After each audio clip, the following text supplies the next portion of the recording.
Hello po, magandang tanghali para sa inyong lahat at welcome sa ating Midday Boost program. Ngayon pong araw ng Friday.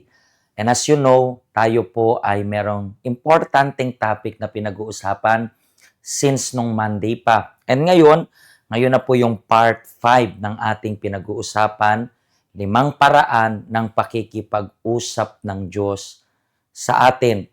And just a reminder lang po, kung hindi nyo pa po napapanood yung part 1, kung hindi nyo pa po napapanood yung part 2, yung 3 and 4, punta lang po kayo sa ating YouTube channel. I-search nyo po UCKG Hong Kong. And then dun po sa playlist, pwede nyo pong hanapin yung Midday Boost 2026. Kapag clinic nyo po yan, nandyan po yung lahat ng program natin. And tingnan nyo na lang po kung ano yung date nung Monday. And then panoorin nyo yan mula part 1 hanggang part 4. And yan ngayon, to finalize yung pinag-uusapan natin, gusto ko pong i-remind kayo, ang part 1, paano ba tayo kinakausap ng Diyos? Kinakausap tayo ng Diyos, obviously, sa pamamagitan ng salita ng Diyos. Pangalawa, kinakausap tayo ng Diyos sa pamamagitan ng mga tao. At pangatlo, kinakausap tayo ng Diyos sa pamamagitan ng mga nangyayari. And then, sa pang-apat, yung kahapon na pinag-usapan natin, kinakausap tayo ng Diyos sa pamamagitan ng kalikasan, lahat ng linikha niya. And today, alam nyo po na pwede rin tayong kausapin ng Diyos tuwing nagpipray tayo.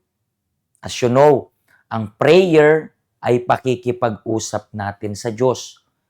And sabi ko nga, dapat maging synchronized. So kung kinakausap mo yung Diyos, habang nagpipray ka or pagkatapos ng prayer mo, pwedeng kang kausapin ng Diyos sa paanong paraan. Let's see kung anong nakasulat dito sa libro po ng Filipos.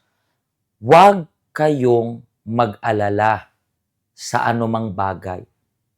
Sa halip, ilapit sa Diyos ang lahat ng pangangailangan ninyo sa pamamagitan ng panalangin na may pasasalamat.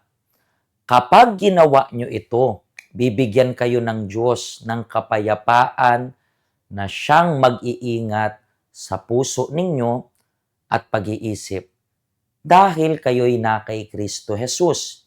At ang kapayapaang ito ay hindi kayang unawain ng tao. So, yung last natin kung paano tayo kinakausap ng Diyos is ito, inner peace. Kasi syempre, nagpipray po tayo. And then may sasagot yung Diyos. And itong inner peace sa loob natin kapag nagpipray tayo, isa rin niyang paraan ng Diyos para sabihin sa'yo na sinagot yung panalangin mo. And talking about sinagot yung panalangin natin, kailangan po nating tandaan na sa lahat ng prayer natin, sinasagot naman talaga tayo ng Diyos. May sagot na oo, may sagot na hindi, may sagot na hindi pa. Pero sagot yan lahat. Usually kasi nasa isip natin ganito, kapag para bang nag-pray tayo, iniisip natin, automatically oo na yung sagot ng Diyos.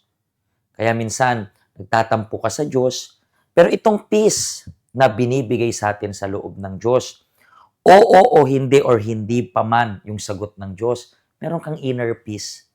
Alam mo lang na everything is under control ng Diyos. Kaya hindi ka nag-aalala.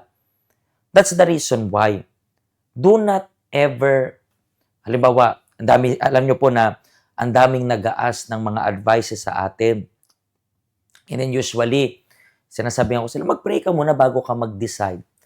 Wag na wag po kayong hihingi ng tulong sa Diyos na kapag magte-take kayo ng action, tapos bago kayo mag-take ng action, may doubts kayo. Meron kayong pag-aalinlangan. Ibig sabihin, walang peace sa loob ninyo. Sa lahat ng desisyong gagawin ninyo, do not ever commit the mistake of taking a decision with some doubts or even you are not even sure doon sa desisyong gagawin ninyo. Do not commit that mistake. Remember this, kapag if ever you are going to take and if you are going to make a decision, you have to remember na dapat meron kang assurance. Meron kang inner peace sa loob mo. And then yung inner peace daw na yan, it will be protecting yung mind natin, it will be protecting yung puso natin sa lahat. That's the reason why yung inner peace na yan, yan yung final way rin kung paano tayo kausapin ng Diyos. Mga kaibigan, magkita-kita po tayo sa weekend. Ito po yung ating information ng church. Ito rin po yung information ng schedule natin ngayong weekend na ito. Kasi ngayong weekend, meron po tayong Life in Color. Kayo po na meron pinagdadaan ng depression, kalungkutan, homesick. Siguro after ng Chinese New Year na to, napipressure ka kasi masyadong maraming ginagawa. Mga kaibigan, this coming weekend is gonna be for you. Para ma-release mo lahat ng pain, ma-release mo lahat ng pinagdadaanan mo na hindi nakikita ng tao. Kasi remember this, lahat ng pain na nasa loob natin, walang ibang makakaintindi kundi yung Diyos lang. So kunin natin lahat ng pain na yan at ibuhos natin sa Panginoon. Mga kaibigan, ito yung final ng pinag-uusapan natin. Pero sa Monday, meron ulit tayong panibagong pag-uusapan sa ating Midday Boost. At kung natulungan ka po ng program na ito, do not forget to share yung link para sa lahat. Family members, kaibigan, co-workers. Pakishare po nito and I believe it's gonna be a blessing para sa kanila. Mga kaibigan, kita-kita tayo sa weekend na ito. Pagpalain po kayo ng Diyos.